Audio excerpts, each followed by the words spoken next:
আসসালামু আলাইকুম বন্ধুরা। কাশ্মীরে ভয়াবহ জঙ্গি হামলা, মৃত্যু কমপক্ষে ২০ পর্যটকের। জম্মু কাশ্মীর আবারও কেঁপে উঠল সন্ত্রাসী হামলায়।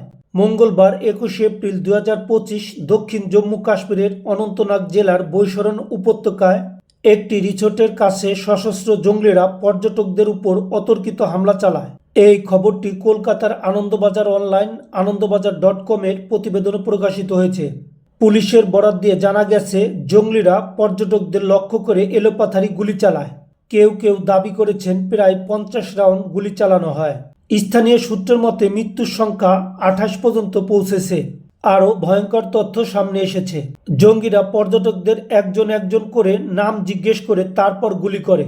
এই নির্মমতায় আতঙ্ক ছড়িয়ে পড়ে পুরো অঞ্চলে। হামলার খবর পাওয়ার সঙ্গে সঙ্গেই সেনাবাহিনী ও জম্মু কাশ্মীরের পুলিশ ঘটনাস্থলে পৌঁছায়। পুরো এলাকাকে ঘিরে ফেলে চিরুনি তল্লাশি চালানো হচ্ছে।